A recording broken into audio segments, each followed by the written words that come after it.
This morning, we've got a presentation on the topic of how, evidence-based are sugar and whole grain guidelines. And this is specific around about breakfast cereals. And we are going to get a presentation from Bill Shrapnel. Now, I actually know Bill from years and years ago. About 1991 was when I met Bill, when we worked together at the Heart Foundation.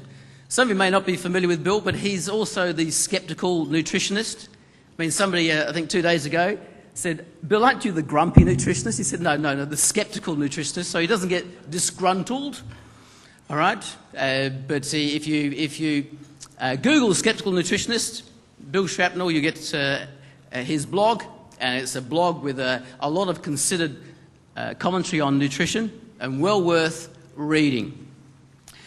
So, Bill, we're going to invite you to the podium to address us on sugar and whole grain. And it's also your opportunity as an audience to ask questions of Bill. And maybe I could even make it easier for you, Bill, because from a nutrition perspective, sugar bad, whole grain good. And if we can't leave it at that, then everybody can just enjoy breakfast and have a chat amongst themselves. But it may not be as simple as that. So what we're going to do is invite Bill to come up and present. Bill, as I said, has got a broad experience, has been working with the food industry for a long time, including Kellogg's as one of his clients. So Bill, you're going to kick off with sugar and tell us more. Are we diluting nutrients with sugar? Are we raising the GI of food? Are we rotting kids' teeth, rotting our own teeth? So please welcome Bill to the podium to give us an address, firstly on sugar, then on whole grains.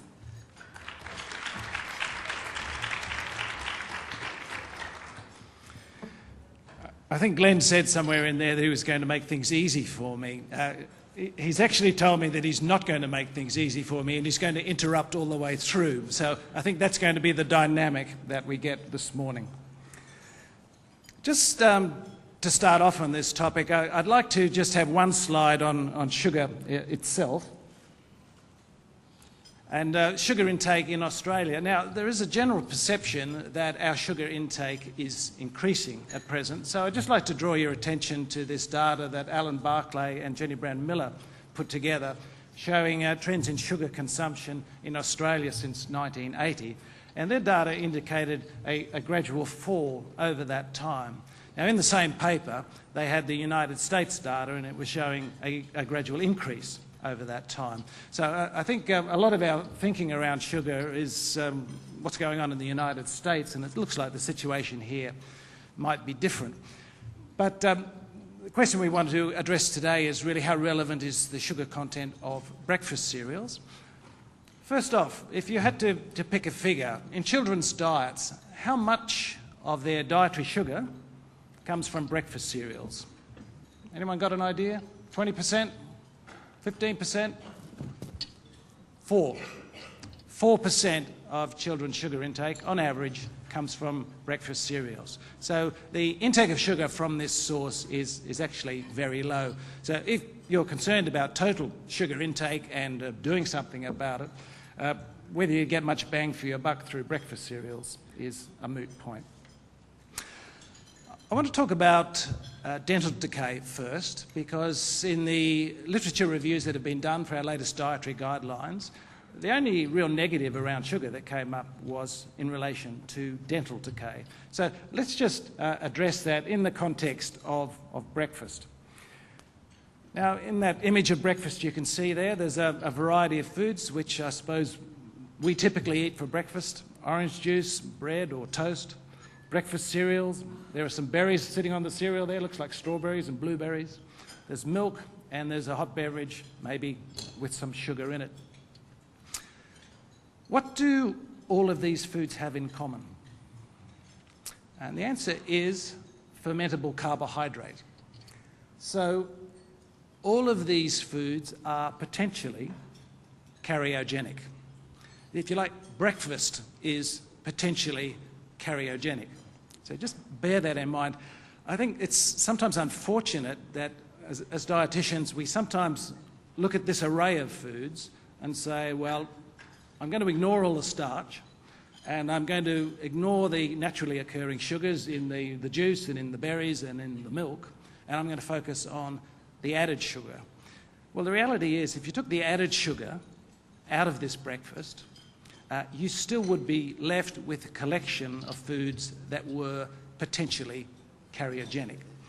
So now, how do you deal with this? Well, the best way to deal with it is through good oral hygiene after breakfast. That's the best way. Let's just have a look at what some of the authoritative bodies have said about sugar and dental caries. This is from the Institute of Medicine's 2005 review. It's difficult to rationalise the relationship between sugars and dental caries as simply cause and effect. Now, why would they say that? Well, here's another quote from the European Food Safety Authority's review. Caries development is influenced by oral hygiene, exposure to fluoride, meal frequency, diet composition, heredity, illness, medication, malnutrition, saliva, blah, blah, blah, blah. In other words, it's a very multifactorial problem.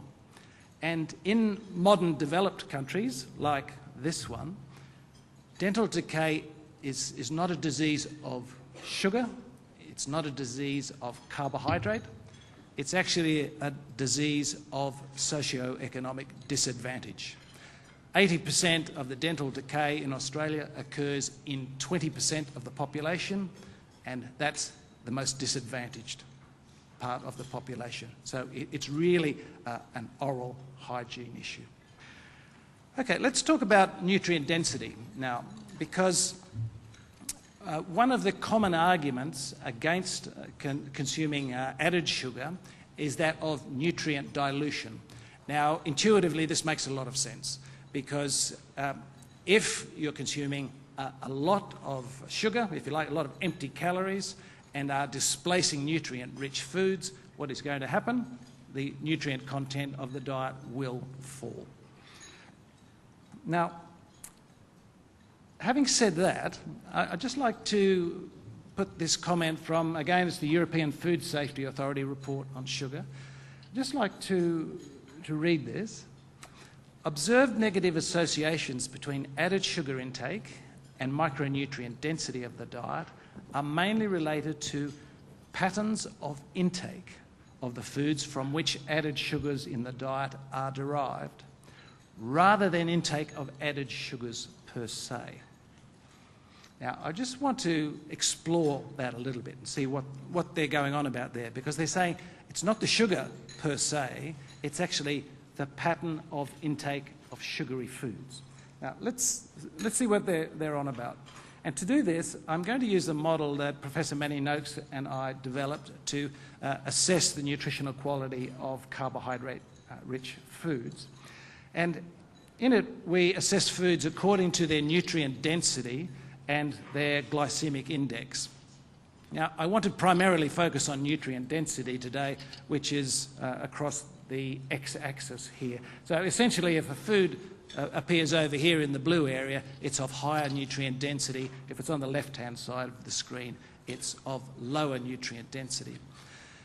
Now, when we put foods like soft drink and confectionery through the model, I think you can imagine where they ended up. They're all low nutrient density foods and beverages, so they appear at the left-hand side of the screen. So you've got sugar-rich foods with low nutrient density. However, what happens when you put other sugary foods in, for example, chocolate milk, fruity yogurts that have been sweetened, or breakfast cereals? And what you see there is, yes, they contain sugar, but they're actually nutrient-rich. So what the European Food Safety Authority was arguing here is, if you're getting the same amount of sugar from soft drinks and confectionery, you will indeed have nutrient dilution. But exactly the same amount of sugar consumed via breakfast cereals or chocolate milk or fruity yogurts actually enriches the diet with nutrients. So the variable here, the important variable, is not the sugar, it's the nutrient density of the beverage. And that was one of the reasons that we put nutrient density in as one of the measures that we were assessing foods by. Because, to be honest, fat dilutes nutrients as well. And we wanted to see nutrient dilution in this model through sugar and through fat, and you can see it. But the whole argument there is it's the pattern of the food and the idea that one should consume nutrient-rich foods. That is key. So, Bill, has Jamie Oliver seen that slide? Because he's not too enamoured, Jamie Oliver, not too enamoured with flavoured milk. But you've got up there making it quite clear that that's actually a nutritious food. Yes, well, I'm not too enamoured with Jamie Oliver because many of you would know Jamie Oliver. He went to the United States to try and get Americans to eat better food. And at one stage, he got a large yellow bus and he filled it full of sugar. The idea being to demonstrate how much sugar Americans were getting through chocolate milk served at schools. And I just think that was really misguided activism, because in a country that consumes so much soft drink, why would you focus on the nutrient-rich beverage rather than the nutrient-poor beverage? So I really think that he missed the mark with that one. Now, I've got some breakfast cereals there. As you can see, those cereals that are enriched with nutrients are indeed nutrient dense. Some of those have more sugar added to them than others. However, the sugar content is not related to nutrient density in this class of foods. And the reason for that is because the nutrient density is driven by nutrient enrichment. And in fact, nutrient enrichment shapes the delivery of nutrients from the cereals food group into the Australian diet. We often hear that cereals are rich in B vitamins and iron. Well, enriched cereal foods are rich in B group vitamins and iron. Okay, let's move on. Let's talk about energy density. Now, a lot of people will argue that people shouldn't have sugary cereals on the basis that sugar makes people fat, so just can't do that. Have a look at this relationship between the sugar content of breakfast cereals and the energy density of those breakfast cereals. Now, there is absolutely no relationship whatsoever. Now, is that actually a surprise? Because what happens when you've got a dry food, you're not going to affect nutrient density through water. So it's really the macronutrient composition. And if you have varying amounts of sugar and starch in a food, you're effectively exchanging carbohydrate for carbohydrate. So why would you see any change in the energy density?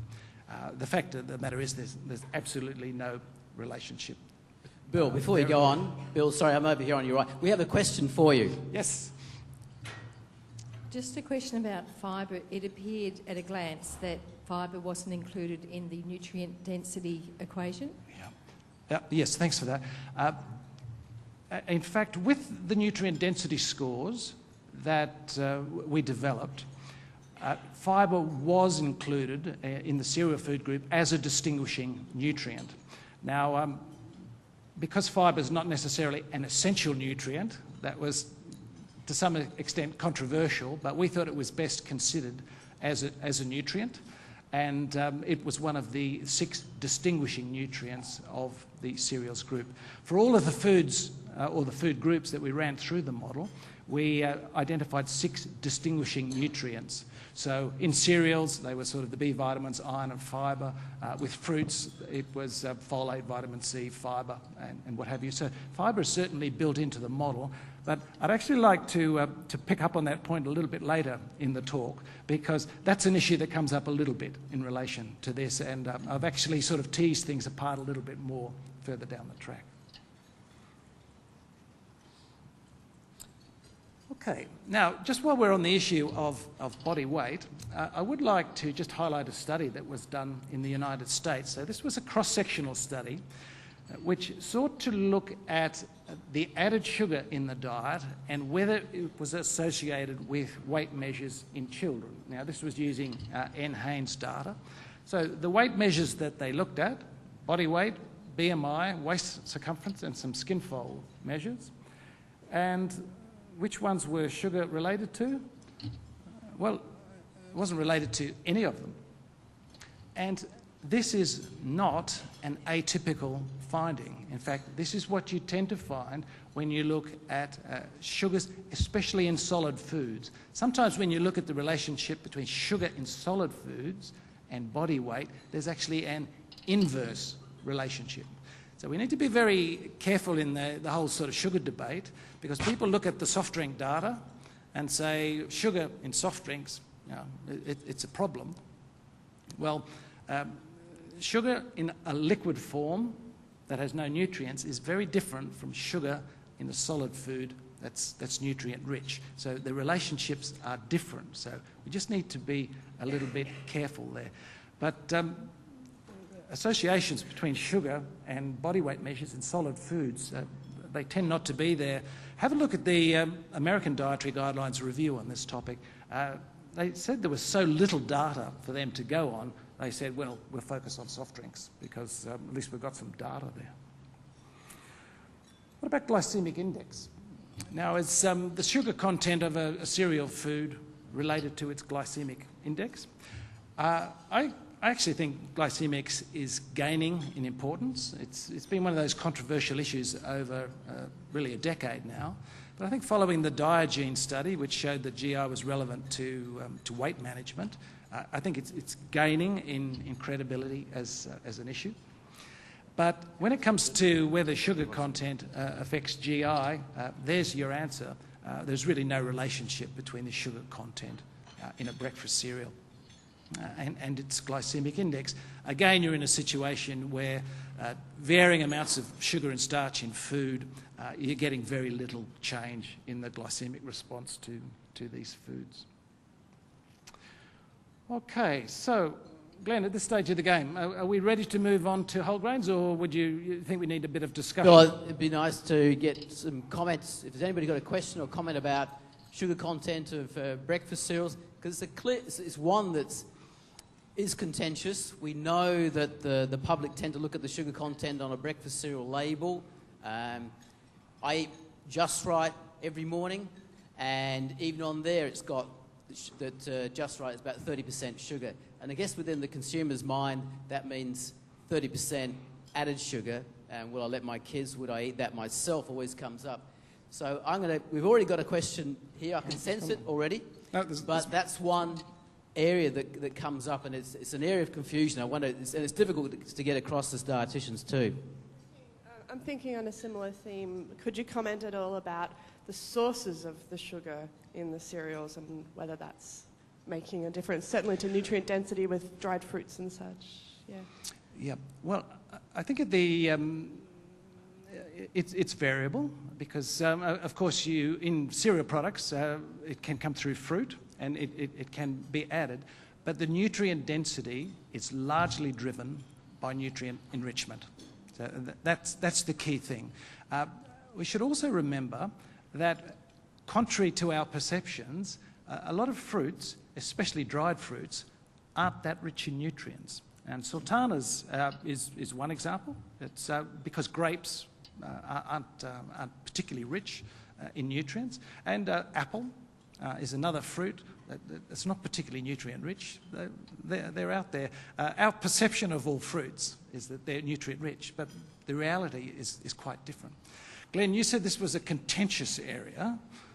What's the nature of the contention? Is it an evidence-based one amongst nutritionists, or is it a more philosophical one? Well, you've got to remember that the public, I mean, they just see the word sugar and that's it. That's always seen as the red flag. That's always seen as danger. I'm a baby boomer, which means eyes are fading, and I love Kellogg's to change their labels to a far bigger font, so I can actually read that 50% of the sugar in, say, Just Right comes from dried fruit, and that may help the clarification, but that's always in 8 point, which 8 point was 10 years ago. I can't touch 8 point any longer. I need 16 point, 18 point preferably. Yeah. Anybody else got some comments on the sugar aspect within? I guess, I've got another comment, Glenn. Should The public is concerned about sugar now. We've forgotten about fat. We're all sort of focused on sugar.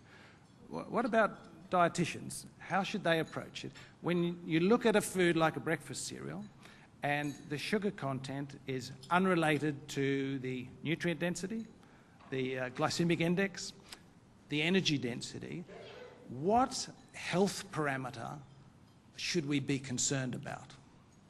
Because this is something that I've looked for and I can't find it. So if there's someone in the room who can identify the health parameter that we need to be concerned about, I think that would be really good. Okay. Virginia, just one moment. Hi, Virginia Fazio. I use an economic concept where I look at the opportunity cost. Yes. So if somebody wasn't going to have whatever their preferred cereal was, what would they have instead? And usually it's not as nutritionally good.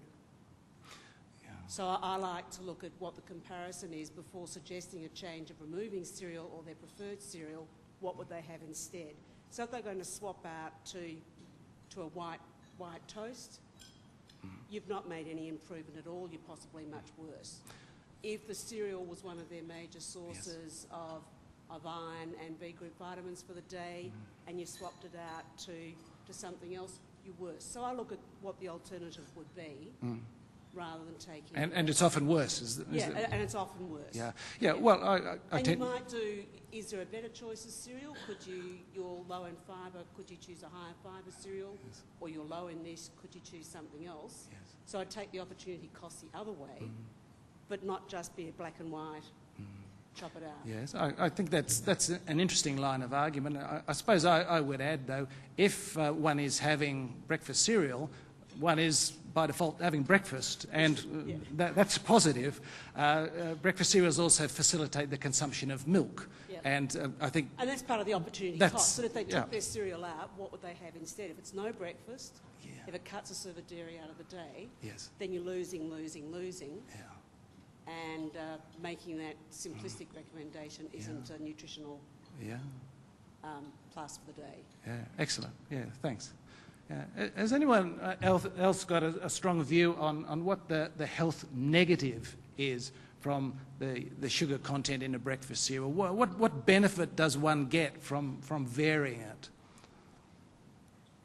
See, we all agree, except for this lady here. So it's a bit to the side of what you're saying. Regardless of whether we agree with you or don't agree with you and what dietitians think, the people, and most of the public aren't going to ever see a dietitian. They're going to read the magazines, hear what their friends say. And if sugar is a concern for them in breakfast cereal, people will come into us, their families will be drinking soft drink, eating lollies, but it's a big issue that they've got to give their kids cereals with sugar in them. To what degree, I guess it might be more for the cereal companies, are they actually testing the acceptability of the amount of sugar that's in the cereal? Like, is it necessary from that point of view? Not getting involved in whether I agree or not agree with anything you're saying. Is it acceptable to the customer, and what sort of tests are done there? Is that so the amount of sugar that are in a lot of cereals now, is there a lower amount that could be given to the public that would still be acceptable in taste? As in not comparing one to the... Not saying which one do you like better, but is this acceptable to your taste? Given that it is a big focus for so many patients, and trying to explain to them, sometimes they, it is quite difficult. I suppose the question for us is, should it be a focus for them? But Glenn, is there someone from Kellogg here who could address the question of, what are the factors that influence companies to have differing amounts of added sugar in breakfast cereal products? Sure, and the corollary is that there's a number of breakfast cereals out there that tell you that there's no sugar added to them, but they're inedible until you actually add sugar at the table. Okay, Chris, over to you. Hi there. I'm from Kellogg's. I'm happy to answer that question. First and foremost, the company's very consumer-driven, and so they're going to make products that the consumers are going to eat, and they're going to try to do that with the best nutrition possible. And we have, over the years, and I've been with the company for 30 years now, we have produced many different types of products and gone out and consumer tested them. And there is a certain palate in each one of the various countries that the consumers will accept. And so we always say the nutrients are only good to the consumer if they eat the product. And we've had many different types of variations of sugar elements over the year for kids' cereals, for adult cereals, for the teen level as well. And there just is a certain palette of acceptance that consumers will take. And so we will certainly can produce a product with a lower sugar level, and we can put all the marketing behind it, and it'll get purchased once. Yes. And the repeat won't be there. And so what we have to try to do, I think, to the woman who spoke previously, is we want to make sure that there's no negative unintended consequences of not choosing the breakfast cereal and then going to something else where you're not going to get the proper nutrition. Does that help answer the question? Yes, it does. Okay, Bill, we'll let you get on with the second half of your presentation about whole grains, because that is one area that's, to me, confusing as to the definition of a whole grain and how whole grains fit in. Yes, I think you're right to be confused when it comes to the definition of whole grains, because there's no uniform definition. If in our food authority here in Australia has a definition, and it's along the lines of a cereal food a whole grain food should contain bran, endosperm and germ in roughly the proportions that you would get in the whole grain. So that's the Fazan's approach to it. Part of the difficulty in this area is the definitions that have been used in the research studies. And when you look at these, they differ. There are, in some studies, a food that is 50% whole grains is classified as whole grain. In some studies, foods that are 25% whole grains get classified as whole grains. In some studies where there are bran-based products that are not whole grains, they get classified as whole grains. So this was one of the contentious areas in the dietary guidelines, because whole grains have sort of been embraced in the dietary guidelines. But when you look at the studies used to justify it, they can equally be used to justify a recommendation around cereal fibre. So you use exactly the same database to support both ideas. But in our draft guidelines, they went for whole grains and didn't mention fibre.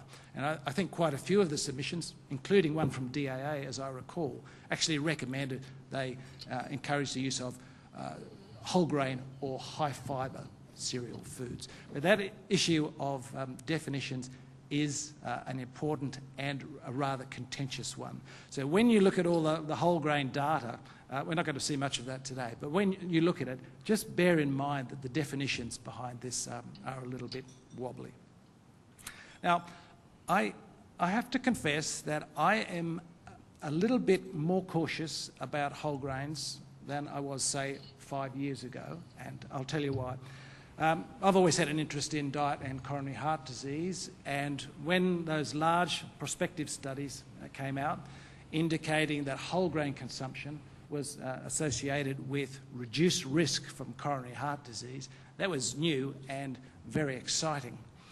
But remember the source of the data. It's from prospective cohort studies, epidemiology, so it's observational.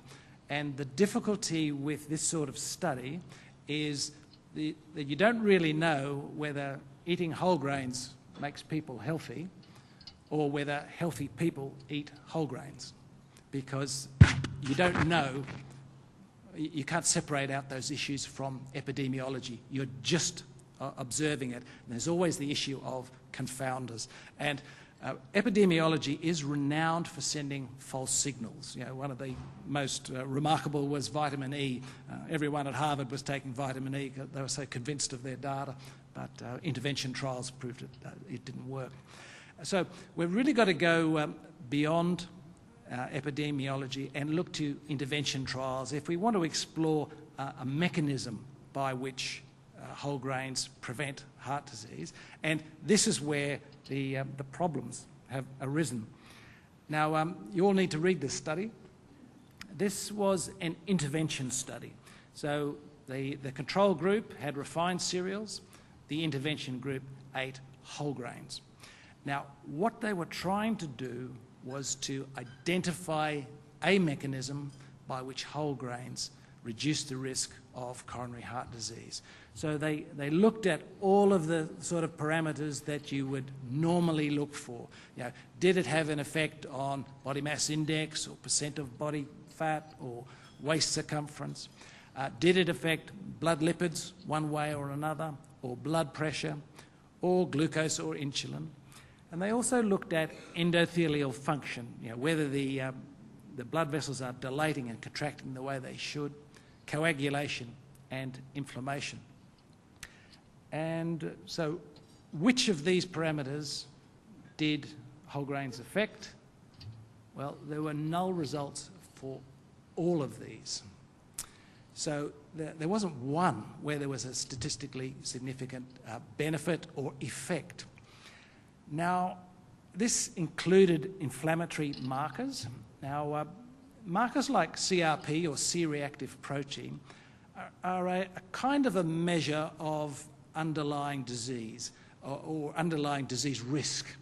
And if through an intervention, for example, with high glycemic index, you will notice a rise in the CRP. And this is just suggesting that it's increasing the risk of a disease process.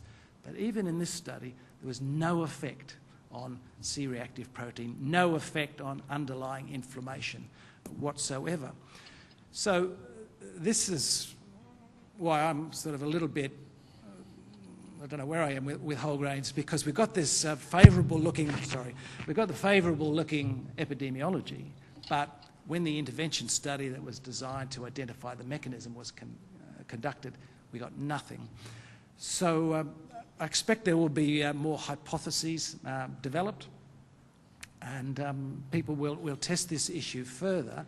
But I just think if we're going to be evidence-based about things, we need to be a little bit cautious in this area, rather than to just embrace whole grains as the be-all and end-all of cereal foods.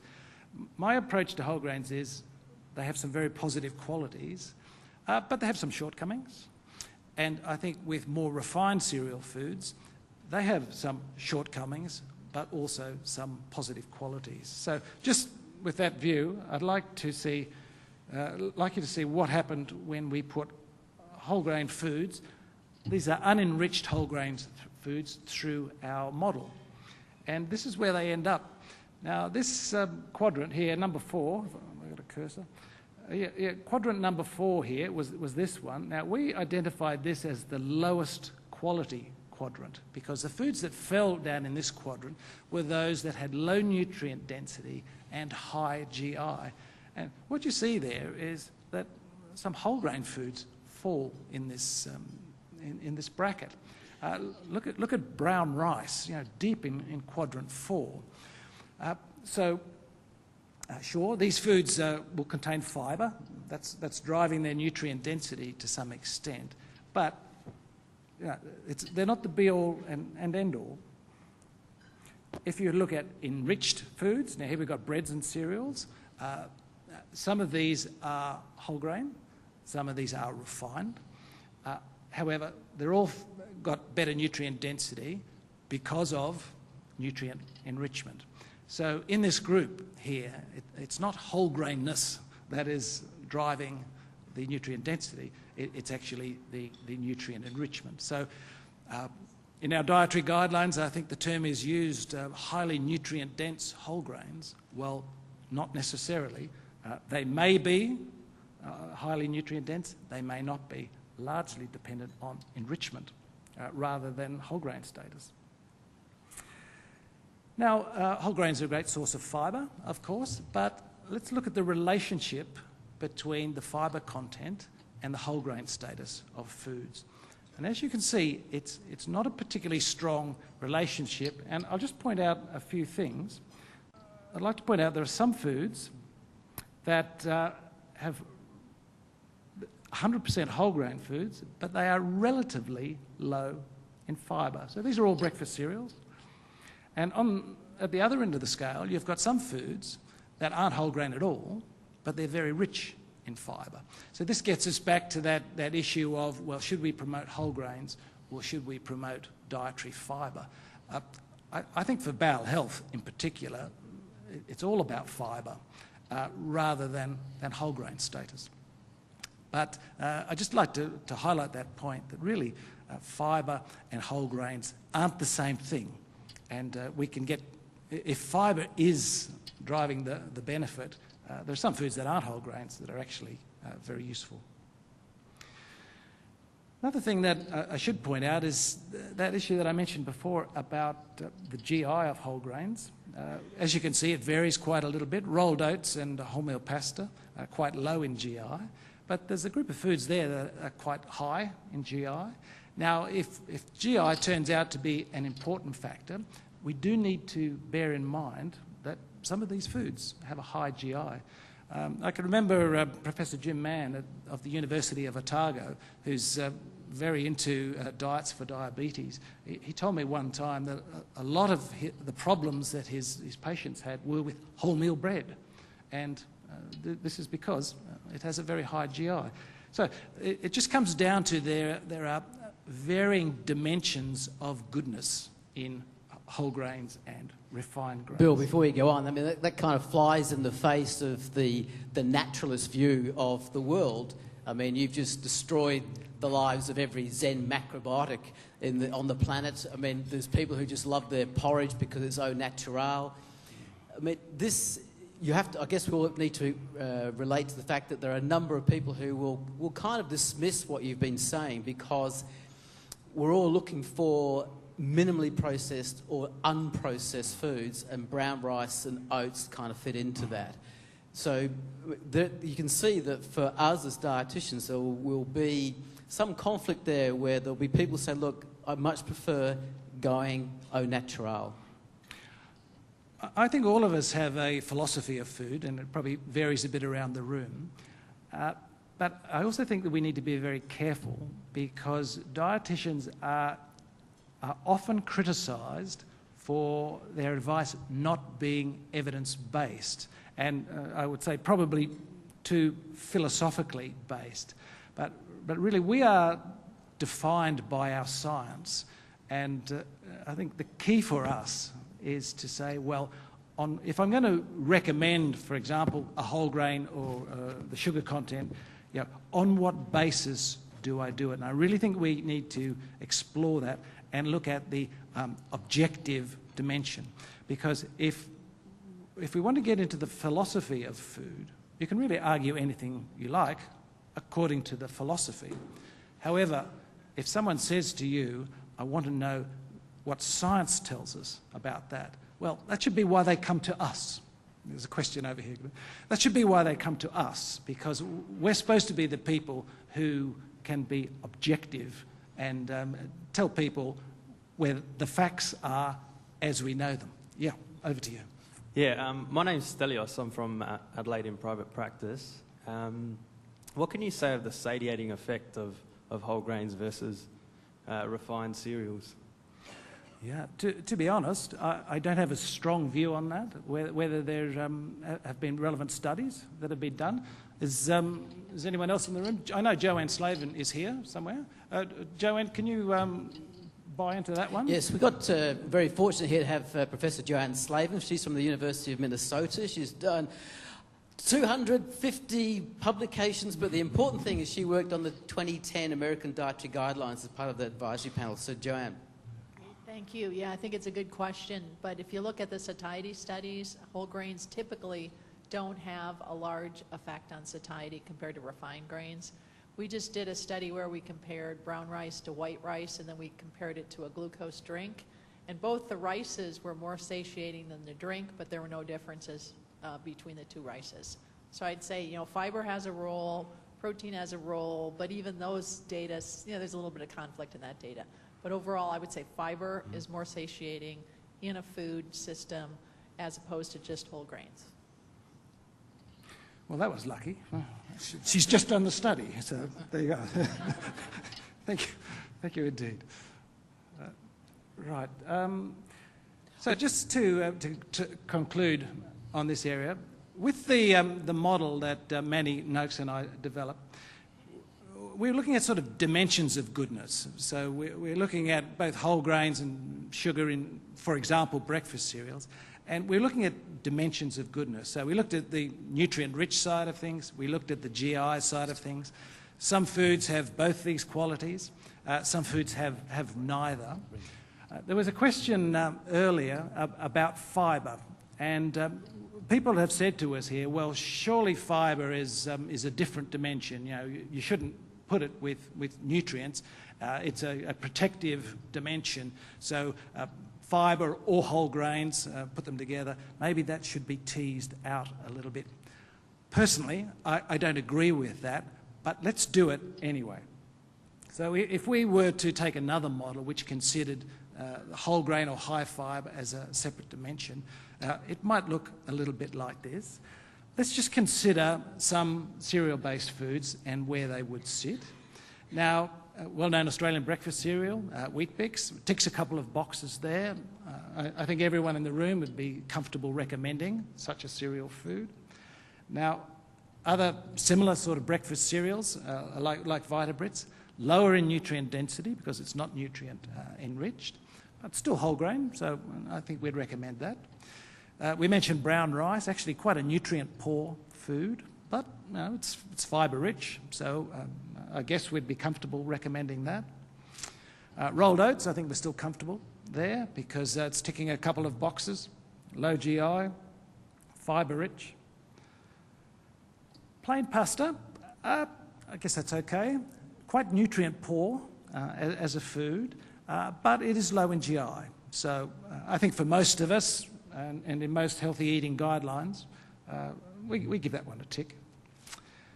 What about these foods? What about white rice? What about polenta and semolina? Now, they don't actually tick any of the boxes, yet you still tend to see them recommended in healthy eating guidelines. I actually think this is very interesting. Why? Why do we recommend these foods? What are they contributing to the diet? Eating white rice is a bit like eating glucose. You know, what are you getting from it? Not much. Okay, finally, I'd just like to highlight a product like All Bran, which ticks all the boxes. Now, would you recommend that? When you look at our draft dietary guidelines, the advice there is limit foods with added sugar. Well, All Bran has added sugar, so should you limit it? Why? It's one of those foods that is nutrient-rich, it's particularly rich in fibre, the GI is very low, so it's ticking the health boxes, but it's also ticking the added sugar box. And according to our current way of thinking around sugar is it's a food that should be limited. Now, I can't see why anyone would limit a food like All Bran. And the fact that its chemistry varies a little bit from a starch-based food, who cares? I'm interested in the health effects of it, so why would I limit that? Let me throw it open to the room. Well, Bill, you already have a question lined up. Yeah? Hi, Bill. It's Grace from Healthy Kids. Just a quick question about your nutrient scoring. Did you take into account the fortification of the cereals? Yes. Yeah. Our view was that we would just put foods in as they were consumed by the population, because we thought, well, when you do a dietary survey, what you assess is the foods that people eat. So when you look at, for example, cereal foods, you say, what's the contribution of this group? It's as they are consumed. So yes, and as you could see in those, that the nutrient enrichment really drives the nutrient density of cereal foods. If you don't have nutrient enrichment of cereal foods, you've actually got low nutrient density foods. So no offence to the host, but I'm not a big fan of people eating lots of cereal. I think we've got to be cautious about eating too much carbohydrate. And why would you eat highly refined cereal foods. I would much prefer people had a smaller amount of cereal, but better cereal. But the question is, what are the dimensions that you use? What are the considerations that you use when you're assessing the nutritional qualities of carbohydrate-rich foods? What I'm arguing here is that sugar is a pretty low-order issue. I can't see any health effects of varying the amount of sugar in a breakfast cereal. I just can't see it. But I'm hoping that someone else here can come out with a killer argument that'll knock me off. And one other comment is, I think with semolina, polenta, white rice, they're carriers for lots of other nutritious foods. So I guess that's where, you know, when we take them on their own, it's not as important as taking them with the other meals or other foods they're served with, like vegetables. Well, that's right. But I suppose, yeah, that's a justification for any nutrient-poor food, that if you eat it with healthier foods, well, better. But it doesn't necessarily say there's a good argument for recommending lots of such foods. I'd be tempted, especially in an environment where everyone eats too much, I'd be tempted to say modest portions of such foods. Bill, another one coming your way. Hi Bill, it's Karen Charlton from University of Wollongong. I'm sitting here feeling very, very uncomfortable about this classification of foods. I just want to point out that dietitians recommend healthy diets, not healthy foods. And as the lady before said, white rice is a staple in many low-income groups and a lot of cultural groups. So we've got to get off our high horse and stop classifying foods as healthy or not. It's rule number 1 in dietary guidelines: encourage a wide variety of foods. The bigger the variety, the greater chance you have of meeting all your nutrient requirements, being healthy, being non-obese and so on. So I just wanted to put that out there. Sure, some foods don't fit all the boxes, but we don't eat for nutrient density, for satiety. We eat for pleasure as well as nutrition. And I think our messages have become so tangled up, so complicated, that the consumer in the street thinks we're going to end up to be a profession that nobody trusts because we're saying such complicated things. Most people do not understand glycemic index. Most people do not even understand the term carbohydrate or starchy food. So I know that this is a scientific audience, but I would just caution us to go back to common sense approach.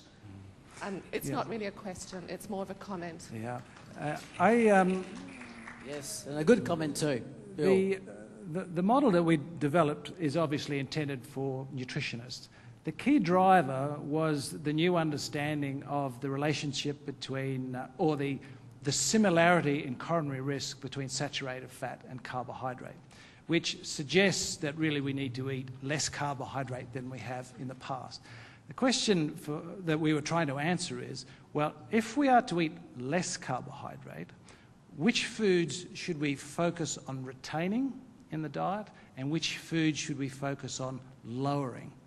Now, with those 4 quadrants that we've got there, quadrant 4 is the lowest quality quadrant. In an environment where we're eating less carbohydrate, nutrient density becomes an important issue. It's not necessarily for communication to the general public, but it's good for us as a profession to understand where the nutrients are coming from, what foods are low in nutrients. And it's just really a way on focusing on, if you like, where carbohydrate reduction should be focused. There are actually, wasn't all shown today, there's a lot of carbohydrate coming from quadrant 4, which is our lowest quality quadrant. So that was the driver for the model, is just looking at, in future, we'll probably be making lower carbohydrate recommendations, and the idea is to eat better carbohydrate-rich foods. And you can see why Bill won't get a gig with Uncle Toby's Oats. But I'm going to get the last comment from Joanne because of her work with the American Dietary Guidelines. Joanne, are you in agreement? Is there some controversy there that Bill has brought up because he's given a considered argument, and you would have had to face some of this yourself when you're considering those dietary guidelines? Yeah, I appreciate the opportunity. I completely agree that diet is a diet and we want to encourage people to enjoy it. So that was the first thing with the dietary guidelines, enjoy your food, which I think is an important thing that dietitians probably spend too much time making people feel guilty. I think for carbohydrates, it's you know, it's in general half of your calories, so how do we get people to make better choices? And I do think fiber, you know, this is my life, but getting people to eat higher fiber foods will improve the diet. Grain fiber, most of the data showing protection in cardiovascular diseases for grain fiber. There is some link with whole grains, but not across the board. So I think whole grains is another concept to help people get there, but actually supporting grain fiber is going to get us a lot of the way. So I think this is I agree with Bill that so often we focus on sugar, and the data, the dietary guidelines was an evidence-based review, and everything we had to step back and use an evidence-based review, and when we do, we just don't have strong data for some of the things we believe really strongly in. So sugar is one of those that if you look at intake of sugar, it's really not linked to diseases. So by focusing on sugar, and I think chocolate milk is a good example of that, telling people they can't have chocolate milk because it's sugar, we're kind of going down the wrong path of not supporting an evidence-based review. So I think as dietitians, the science side is really important. So.